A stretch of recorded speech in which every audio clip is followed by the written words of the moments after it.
ನವಲಗುಂದ ತಾಲೂಕಿನ ಬ್ಯಾಲ್ಯಾಳ ಗ್ರಾಮದಲ್ಲಿ ಕರ್ನಾಟಕ ದಲಿತ ಸಂಘರ್ಷ ಸಮಿತಿ ಹಾಗೂ ತಾಲೂಕು ಸಮಿತಿ ವತಿಯಿಂದ ನೂತನ ಗ್ರಾಮ ಶಾಖೆ ಉದ್ಘಾಟನೆ ನಡೆಯಿತು. ಇದರೊಂದಿಗೆ ಡಾ ಅಂಬೇಡ್ಕರ, ಡಾ ಬಾಬು ಜಗಜೀವನರಾಮ್ ಹಾಗೂ ಪ್ರೊ ಬಿ ಕೃಷ್ಣಪ್ಪನವರ ಜಯಂತ್ಯೋತ್ಸವ ಕಾರ್ಯಕ್ರಮ ಹಮ್ಮಿಕೊಳ್ಳಲಾಗಿತ್ತು.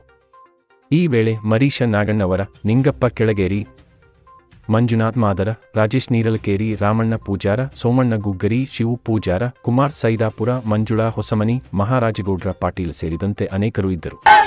1,75,000 ಹಳ್ಳಿ ಒಳಗಡೆ ಶಾಖೆಯನ್ನ ಮಾಡ್ತಾ ಬರ್ತಾ ಇದ್ದೀವಿ.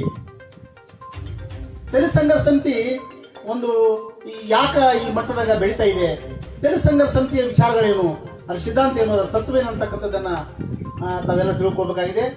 ಕರ್ನಾಟಕ ದಲಿತ ಸಂಘರ್ಷ ಸಮಿತಿ ಮೂಲತಃ 1970 ಒಳಗಡೆ ಯಾವ ಸಂಘಟನೆಗಳು ಈ ರಾಜ್ಯದೊಳಗೆ ಇರಲಿಲ್ಲ. ಅವತ್ತು ಇರುವ ಸಂಘಟನೆಗಳು ಎರಡೇ ಎರಡು,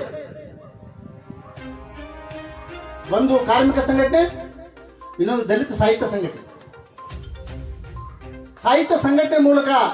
ದಲಿತ ಸಾಹಿತ್ಯ ಸಂಘಟನೆ ಮೂಲಕ 1970 ಒಳಗಡೆ ಮೊಟ್ಟ ಮೊದಲಿಗೆ ಒಂದು ವಿಚಾರ ಪ್ರಾರಂಭ ಆಯಿತು. ಈ ಕರ್ನಾಟಕದಲ್ಲಿ ಈ ಜನಾಂಗದೊಳಗೆ, ಈ ಸಮಾಜದೊಳಗಡೆ, ಸಮಾಜದೊಳಗಡೆ ಶೋಷಿತ ಸಮಾಜ ಮತ್ತು ಮೇಲಿರ್ತಕ್ಕಂಥ ಸಮಾಜ ಅಂದ್ರೆ ಇಲ್ಲಿ ನಾವು ಹೇಗೆ ಹೇಳ್ತೀವಿ ಅಂದ್ರೆ ಕಟ್ಟಕಡೆ ಜಾತಿ ಸುರುಗಾಡಿಸಿದ್ರು ಅಂತ ಕರಿತೀವಿ.